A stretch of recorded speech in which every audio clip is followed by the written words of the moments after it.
Bienvenue à tous dans le 20h de Tri TV. Nous sommes mercredi 26 mai. Voici les titres dont le premier est loin d'être réjouissant.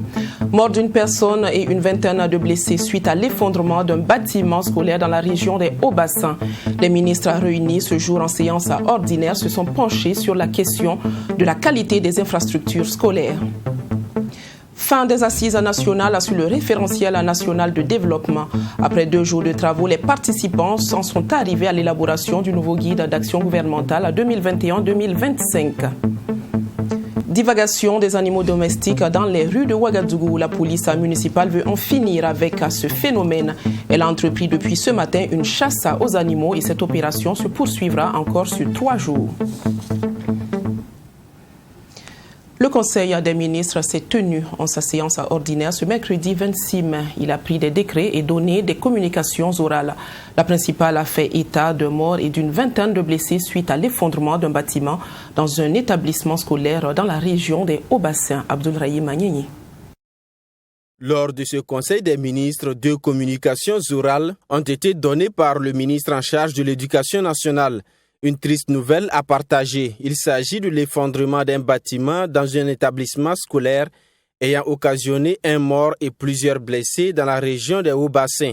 Une situation qui pose le problème de la qualité des infrastructures scolaires. De 24 blessés au départ, 4 graves qui ont été évacués donc à Bobo-Dioulasso et malheureusement hier donc nous avons enregistré le décès donc d'un élève. Et ce bâtiment a été réalisé en 2014-2015 et malheureusement 6 ans après, il s'est effondré et ça nous amène à nous poser beaucoup de questions sur la qualité de la réalisation des infrastructures, mais surtout sur le suivi contrôle de ces infrastructures. Et donc j'ai été instruit donc de collecter toutes les informations afin de voir sur le plan administratif et ou judiciaire ce qui peut être fait.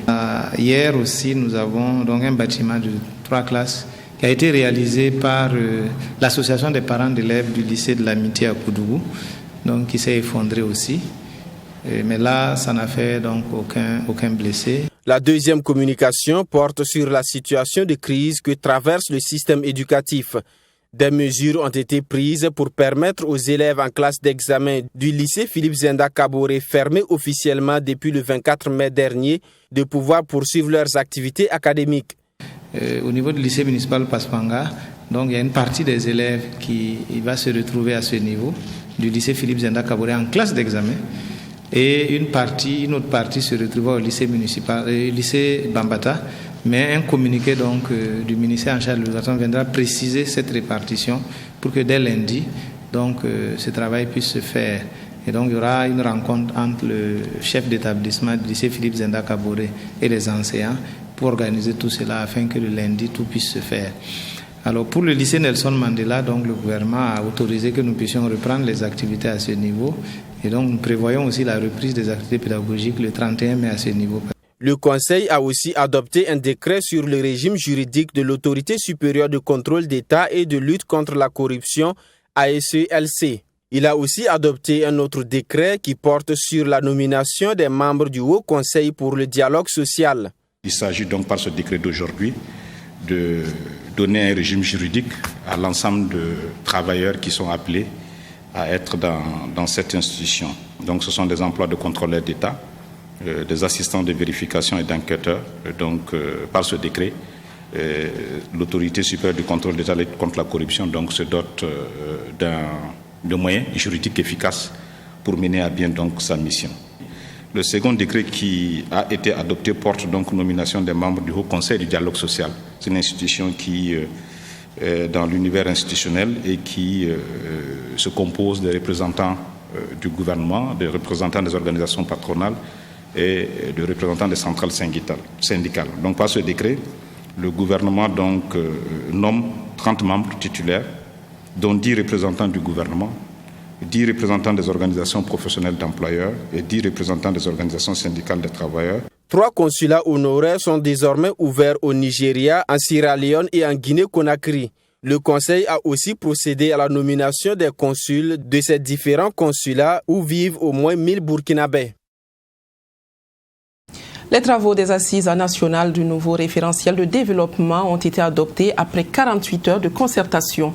Une participation qui s'est voulue inclusive et qui a permis de renforcer, à travers des commissions mises en place, des différentes orientations du référentiel 2021-2025. Ce nouveau document, bâti autour de 4 axes fondamentaux, a pour objectif global de renforcer la résilience de la nation et de transformer structurellement l'économie burkinabé. Michael Tougri. Après 48 heures de travaux, les participants ont passé en revue les grandes orientations du nouveau référentiel national de développement 2021-2025. 5 commissions mises en place pour les travaux avec à la clé des recommandations et des propositions en vue de consolider le contenu du référentiel. Les conclusions de ces assises nationales ont été adoptées par l'ensemble des participants. Le référentiel que vous avez passé en revue intègre désormais des changements qualitatifs profonds au profit de tous les Burkinabés. L'approche participative et inclusive prônée pour sa mise en œuvre va consolider la place des différents acteurs, secteur privé, partenaires au développement, société civile, collectivités territoriales et communautés dans le cadre de son exécution. Dans l'ensemble, positivement apprécier la qualité du projet de document de référentiel national de développement, notamment sa structuration, sa qualité analytique. Ces assises nationales sur le nouveau référentiel national de développement voulu inclusif ont permis de réunir toutes les sensibilités de la société burkinabé. Et cette étape des assises se veut une démarche d'appropriation du nouveau référentiel de développement par tous les acteurs, dira le ministre en charge de l'économie et des finances. Pour la suite, selon le ministre Lassane Kaboré, les propositions formulées par l'ensemble des participants seront prises en compte dans le nouveau référentiel de développement. Il s'agit entre autres des recommandations suivantes. Le recours à des modèles d'imposition innovants pour financer certains projets, la promotion de la coopération civilo-militaire dans le cadre de l'exécution de certains projets de développement et plus généralement l'application du principe de la subsidiarité pour la mise en œuvre de certaines actions. La prise des dispositions nécessaires pour faciliter l'appropriation du référentiel par les populations et, enfin, je note la relecture du texte régissant le Fonds de développement minier, le Fonds minier de développement local. Ce nouveau référentiel de développement du président Roch-Marc Christian Kaboré entend contribuer à l'amélioration des conditions de vie des Burkinabés et favoriser un processus de développement inclusif au Burkina Faso. Le coût de ce nouveau référentiel de développement est chiffré à plus de 19 000 milliards de francs CFA. La Commission nationale de l'UNESCO a échangé hier avec les jeunes du Burkina sur les questions du leadership dans le processus de consolidation de la démocratie et la pacification de l'espace politique au Burkina Faso. Cette jeunesse étant confrontée à de multiples problèmes et à la recherche de repères a pu renforcer sa capacité et ses compétences en matière de mécanismes d'action pour l'ancrage de la paix au Faso. Michael Tougri avec la voix de Samira Ouedraogo. Au Burkina Faso, la jeunesse représente plus de 75% de la population. Elle est sans doute une force sur laquelle repose tout processus de développement. C'est cette dynamique que la Commission nationale pour l'UNESCO veut faire comprendre à cette jeunesse capable de changer les choses. Et les réflexions sont axées sur le leadership de la jeunesse dans le processus de consolidation de la démocratie et la pacification de l'espace politique au Burkina Faso. Il s'agit davantage d'interpeller les jeunes sur leur rôle de participation à tous ces processus-là. Les jeunes sont parfois ne s'engagent pas véritablement dans ce sens. Et aussi, on ne peut pas régner non plus leur rôle participatif qu'ils doivent jouer en termes de développement des nations. Comme on le dit, la jeunesse est le fer de lance du développement. Et en même temps, cette même jeunesse souffre de plusieurs maux, dont le chômage. Et donc, il était important quand même qu'on revienne sur ça pour leur montrer que une jeunesse engagée, une jeunesse travailleuse, une jeunesse consciente, soucieuse bien sûr du développement de sa nation à partir donc de la promotion de certaines valeurs comme la paix, la citoyenneté, donc le civisme, le vivre ensemble. Et donc une jeunesse également qui a Pour les acteurs, il y a nécessité de renforcer la participation citoyenne, notamment celle des jeunes, afin d'assurer leur transformation personnelle, collective et sociale. Des connaissances qu'ils vont acquérir à travers des séquences théoriques et pratiques ponctuées de débats d'idées. Que ce soit une jeunesse vouée à elle-même, bien sûr, qui est en perte de vitesse, dans un monde également où les valeurs sont en sorte de démonétisation, d'effritement, une jeunesse qui n'a pas de repères. Donc l'UNESCO s'engage ici pour donner les repères aux jeunes, pour les orienter bien sûr dans cette quête-là de repères et donc pour leur permettre de vivre une vie saine, harmonieuse et donc épanouie dans les valeurs de paix. Et selon le secrétaire général, l'UNESCO a pour mission essentielle la construction d'une paix durable, la promotion du dialogue interculturel et l'engagement des jeunes pour la co-construction d'une société pacifique et participative. Les membres du bureau de l'Alliance des nouvelles consciences ANC étaient ce jour avec le chef de file de l'opposition politique au siège du CEFOP à Ouagadougou. Objectif, solliciter l'accompagnement de Eddy Kombouego pour le retour du Parlement des jeunes. Les précisions dans ce compte-rendu de Fatimata Ninkiema et Barakissa Rabdo. C'est avec un document de plaidoyer en faveur de la représentativité des jeunes dans les instances décisionnelles et pour le retour du Parlement des jeunes que les membres de l'Alliance des nouvelles consciences ANC ont rencontré le chef de file de l'opposition politique. Le but de cette visite est de convaincre Eddy Kombouego afin de bénéficier de son soutien en faveur de leur requête. Nous avons estimé que, au regard donc de l'absence des jeunes dans les instances décisionnelles, il était de bon ton que nous, en tant que jeunes leaders au niveau donc de l'Alliance des nouvelles consciences, nous puissions faire la démarche, nous puissions avoir une démarche stratégique, une approche stratégique vers un certain nombre d'autorités politiques du pays, dont le chef de file de l'opposition qui n'est pas des moindres, et qui a sous sa coupe 2 groupes parlementaires, dont 25 députés, qui puissent porter donc la voix de la jeunesse burkinabé au niveau donc du Parlement. Une démarche saluée par le chef de file de l'opposition politique. Ce dernier promet accompagner l'ANC pour l'atteinte de ses objectifs. Mais j'ai demandé de faire un diagnostic, de faire une analyse pour savoir pourquoi ce Parlement des jeunes a été supprimé. Est-ce qu'il est contre-productif? Il a été contre-productif. Quelles sont les raisons? Est-ce des raisons techniques, des moyens financiers qui ont manqué? En tout cas, il n'y a pas de raison que l'on ait supprimé. Si on a trouvé bon de le créer, 20 ans après, on voit qu'il n'existe plus. Il faut déjà savoir les raisons qui ont conduit à sa suppression.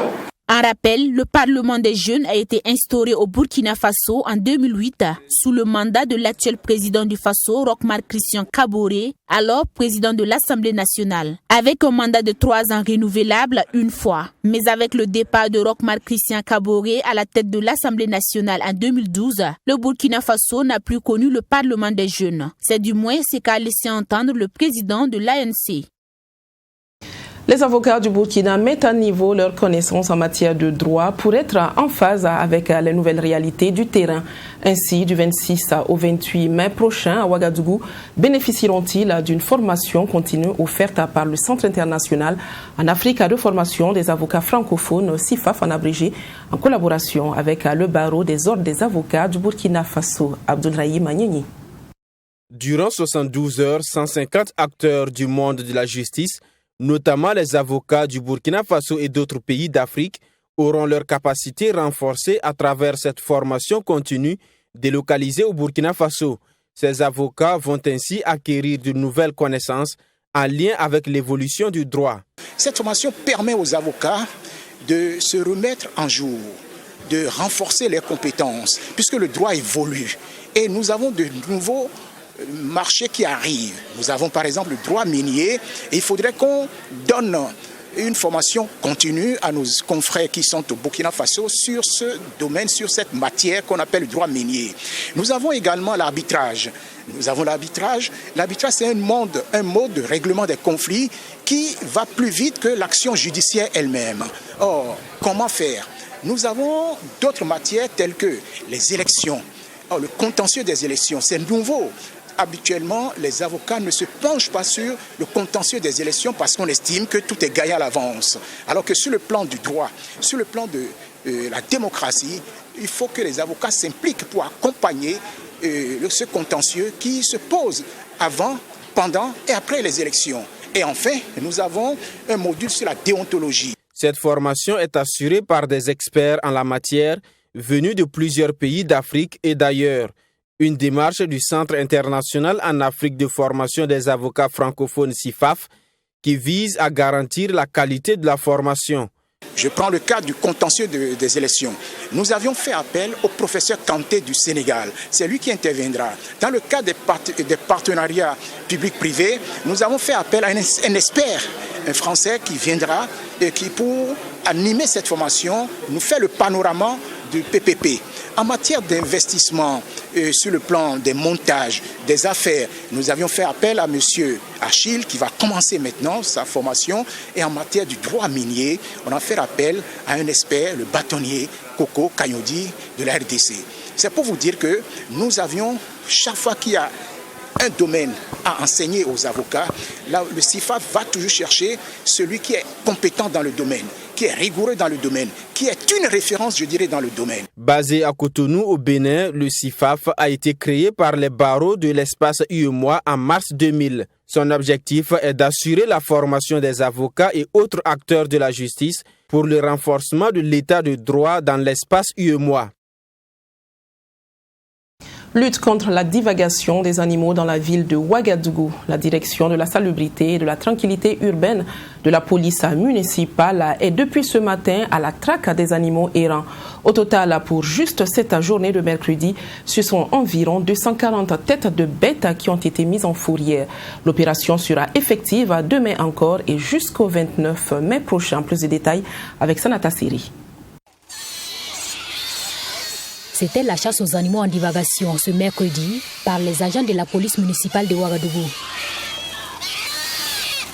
Cette action entreprise par la police municipale s'inscrit dans le cadre de la lutte contre la divagation des animaux dans la capitale.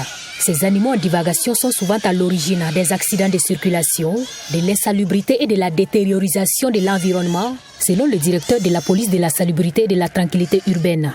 Et cette opération se veut donc une aubaine pour sensibiliser les populations sur les dangers liés à ces phénomènes. Cette opération répond à l'application de la délibération 2018/165 de la commune de Ouagadougou relative à la répression de la divagation des animaux dans la ville de Ouagadougou. Et vous savez que la lutte contre la divagation des animaux fait partie des missions régaliennes de la police municipale. Aujourd'hui, c'est une mission qui se veut spéciale.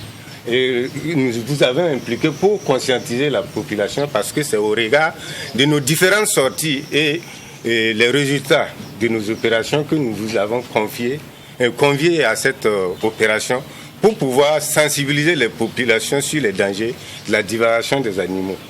Parce que chaque jour que Dieu fait, la police municipale est sur le terrain pour la lutte contre la divagation des animaux, mais ça ne change pas à la situation.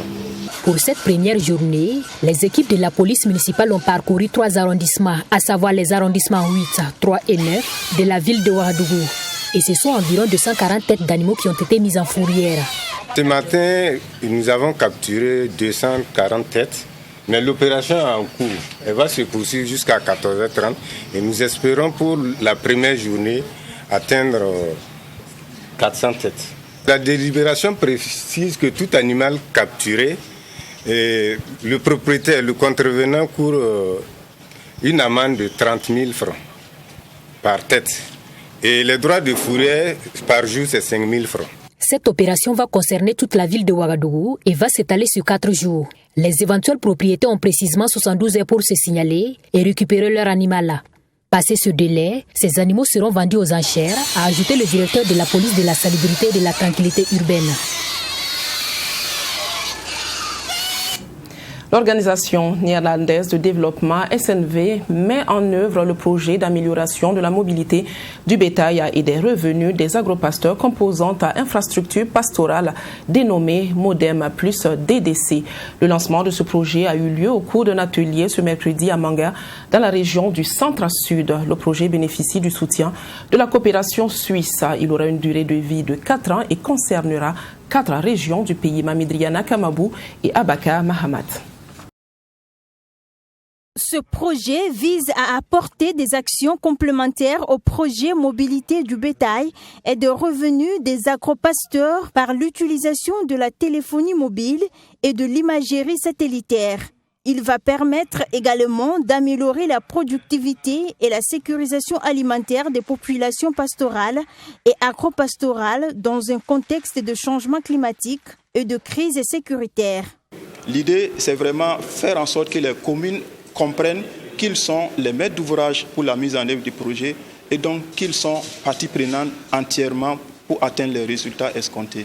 Et nous aurons 20 points focaux au niveau de chaque commune. Nous avons une équipe centrale et nous avons élaboré un plan technique annuel budgétisé et également nous allons nous appuyer sur l'ensemble des acteurs pour pouvoir atteindre les objectifs qui sont escomptés. Le projet prévoit la réalisation d'infrastructures de facilitation de la transhumance, l'amélioration des chaînes de valeur et le renforcement des capacités des acteurs et instances de gouvernance du secteur. La coopération suisse réaffirme son engagement à accompagner la deuxième phase de ce projet. Cette coopération, par le biais de ses premiers responsables, invite chaque acteur concerné à s'impliquer davantage pour la réussite de ce projet. Il s'agit premièrement d'une forte implication des collectivités territoriales et du ministère des Ressources animales et halieutiques dans la sécurisation foncière des infrastructures pastorales. Par là, je veux dire les pistes à bétail, les marchés, les forages, etc., à réaliser par le projet pour assurer la fonctionnalité et la durabilité. Deuxièmement, la concertation entre les acteurs étatiques, les organisations de la société civile pastorale et les collectivités territoriales pour des mécanismes endogènes de résolution pacifique des conflits et une meilleure intégration de l'économie pastorale à l'économie locale. Le projet Modem Plus DDC, dont le lancement officiel a eu lieu ce mercredi, est sous la tutelle du ministère des Ressources animales et halieutiques. J'engage tous mes services généraux et centraux, notamment la DGAP et le SPCVL, à apporter à la SNV tout le soutien nécessaire à la réussite de ce projet au grand bonheur de nos braves producteurs. Financé par la coopération suisse à hauteur de plus de 3,3 milliards de francs CFA, ce projet a une durée d'intervention de 4 ans, allant du 1er janvier 2021 au 31 décembre 2024. Il prend en compte 4 régions, à savoir le centre-sud, les Cascades, le centre-ouest et le sud-ouest. Et le projet d'appui à la compétitivité de la filière Carité lui a réuni les fonds publics nationaux, les institutions classiques de financement et les acteurs de la filière Carité pour discuter des besoins de ce secteur. Les échanges se sont tenus les 24 et 25 mai dernier à Ouagadougou, Nadine Zongo, pour la cérémonie de clôture. Le Carité représente le 4e produit d'exportation pour le Burkina, après l'or, le coton et l'élevage. Il est une source particulière de revenus financiers pour les femmes qui occupent une place prépondérante dans le maillon essentiel de la filière. Cependant, le secteur rencontre des difficultés liées au financement des activités du Carité. Pour résoudre ces difficultés, le PACFICA, le projet d'appui à la compétitivité de la filière Carité, a initié 2 jours durant des rencontres entre les fonds publics nationaux, les banques et les professionnels de la filière Carité. La difficulté que nous rencontrons, c'est l'accès aux finances publiques, dont les taux d'intérêt sont un peu élevés pour nous. Il est sans mentir que notre filière,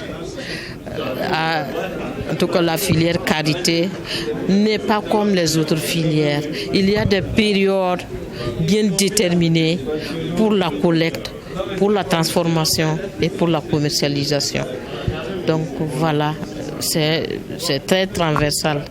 Si bien que lorsqu'on peut demander un crédit et que le crédit n'est pas venu à temps, ça joue sur la réalisation de nos activités. L'objectif global du PACFICA est de contribuer à l'amélioration de l'exportation et de la compétitivité des produits, des revenus des acteurs de la filière Carité, et la création d'emplois sur tout l'étendue du territoire. Pour y arriver, il faudra que le niveau de financement du secteur s'améliore. Le PACFICA travaille donc à avoir des résultats satisfaisants en matière de financement. Nous attendons que quand nous allons faire une évaluation du niveau de financement des acteurs de la filière karité, que ce soit les acteurs intervenant dans la production, la transformation ou la commercialisation, que le niveau de financement vraiment soit nettement amélioré. Parce que le souci majeur est qu'il y a certains qui ont besoin des fonds de roulement au moment des campagnes. Parfois, le financement arrive 5, 6, 7 mois après. Donc, ce sont des ressources qui ne vont pas servir en réalité à l'entreprise en question. Deuxièmement, le problème des garanties qui se pose. Nous avons fait venir Soufigib, qui est venu aussi partager les manières d'intervenir, les manières d'accompagner. Et tout ceci, c'est vraiment pour faciliter l'accès au financement. À l'issue de cette rencontre de 2 jours, des recommandations ont été faites pour l'atteinte des objectifs fixés. Il y a 2 recommandations majeures. Premièrement, c'est de mettre en place un partenariat de concertation entre les fonds publics, les banques et les acteurs de la filière. Et cela, nous allons en tout cas organiser de façon régulière ces concertations. Et deuxièmement, c'est de voir dans quelle mesure on peut signer des conventions entre soit les fonds publics ou encore les banques avec l'interposition de la filière karité pour faciliter l'accès au crédit.